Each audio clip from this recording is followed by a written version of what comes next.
anyone about it. That being said, I thank you, members of the council, and I ask you to understand that this issue involves the entire city of Pasadena. This freeway, as you've heard, will congest the 210 freeway almost triple what it currently is. And if you know, after 3 o'clock p.m., it's bumper to bumper heading out there. Secondly, we all have friends and relatives in each one of your districts. I've made personal outreach in Hastings Ranch, where Mr. Masuda is, and mentioned neighborhoods. Everyone, when we tell them what's being proposed in our area, they're mortified. They say this is terrible, we support you, and they're united in Pasadena against these proposals. So let's take all of those proposals off the table. These do not belong in the city of Roses.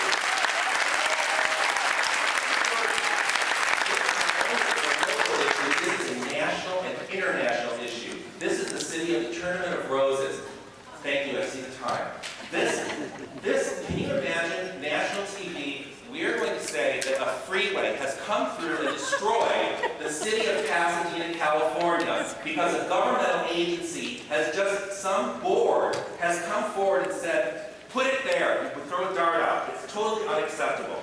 The last thing I'll say is that the reputation of Pasadena is at stake tonight. I thank you all for your comments and your concern. I'm very heartened because we are united in this. And the last thing I want to mention is not only are we united in Pasadena, we're united with Highland Park.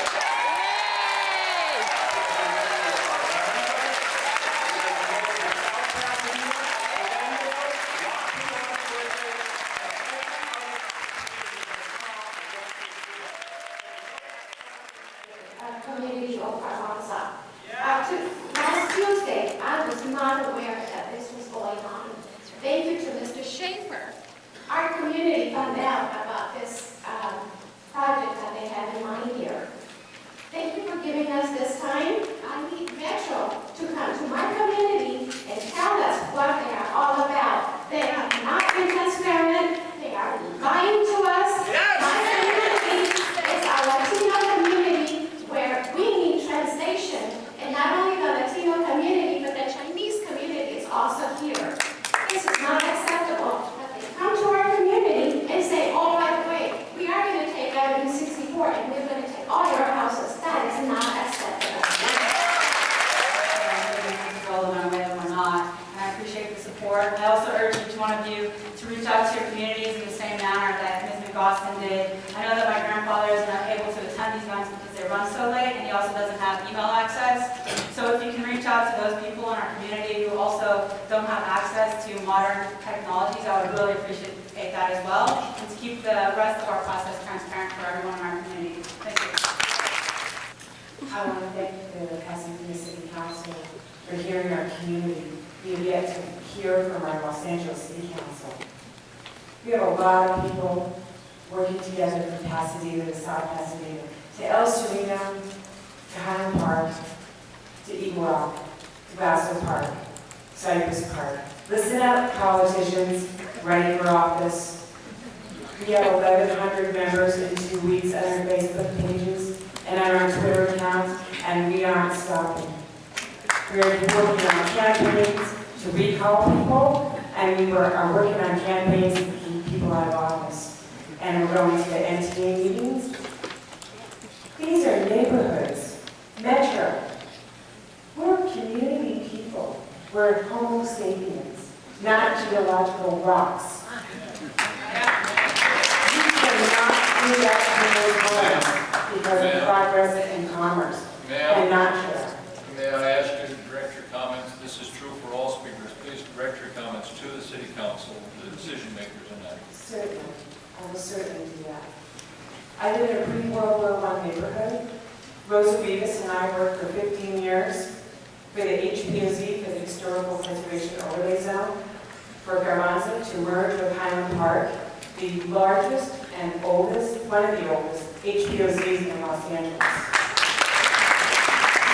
People that didn't understand quality of their houses, didn't understand history, and we united our community to care, to save our communities. And that's what you're asking me to do tonight. I support your measure. I support your motion. Go for it. Our neighbor council, like to thank you for what seems like it's going to be an overwhelming support of eliminating these routes. One of the things that we just recently, I beg your pardon. I'd like to thank the council for what seems like it's going to be an overwhelming support in eliminating these routes. Charles Miller, my neighbor and friend, and I drove up Avenue 64 this week, measuring out what a freeway would be on Avenue 64. We've got a number of people just by introducing the fact that their house is in the way of a freeway. There's a tunnel that's going to come out of their house. A lot of people didn't know that. The world, I think LA's oldest house is sitting on Avenue 64 that will be destroyed as part of this.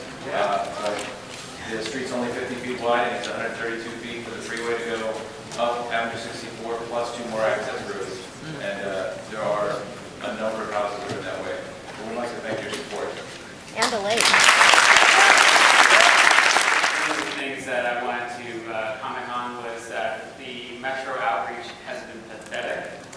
And an example of that is their Twitter feed for the SR 710 study. We launched a Twitter handle that in 7 days, we already have 2/3 of their followers.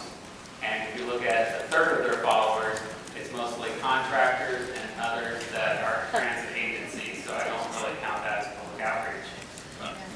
The other thing I would like to mention, and we have a great Facebook following on No 710 Freeway Extension, if anyone wants to check it out, there's a lot of resources there, is that when you put this freeway through, you won't be the city of roses anymore, you will be the city of roads. And in Highland Park, when they put through the 110 freeway, it's taken 70 years to recover that community, and it's on its way back. And I will not accept another highway, freeway, or other type of approach other than finding another economical and environmental balanced way to do this. But this is all about the Panama Canal, which is widened and deepened, and it's supposed to open in 2015. And this is all about port owners and people that are kind of afraid trying to run it through right through our community. My final point is all this traffic study of 3 times the volume and all the rest, pure BS, because there's an article that was in Los Angeles Times that said that the ports are standing to lose 25% of their business because of the Panama Canal. So that means 25% less trucks. And so if they're saying there's going to be more traffic here, it's probably going to be less. So this is all boondoggle, spending all our money. Thank you. I'm working in Houston tonight. I'm a resident of Highland Park, but I love Pasadena. It's why I made an investment in Highland Park. I love the area, as I do think that most of us, we love the whole area. And I just wanted to point out that I don't believe that Metro has actually chosen the best 12 options from the 42. And in fact, I took their SR, EIR, EIS draft results of initial evaluation that was released in March. And they, on 4 pages, summarize an analysis of all 42 options, rating them with a circle system. There was no numbers applied. There was no there was no quantitative analysis, and the information is buried. So in less than an hour, I took their analysis. I applied numbers to their circle system. I ranked the options for the H and F alternatives, and what I found is they did not pick the best ones. There's been no public outreach. There's been no transparency. We've had little to zero opportunity to weigh in on how they selected from the 42, which apparently they had even more options before that, to 12. And now we're rushing into the fall with no information. They're going to give the public a little bit of a time to weigh in before Metro then decides how to narrow even further. I would strongly encourage you to not only adopt the resolution, but to go ahead and really ask Metro. We need a robust public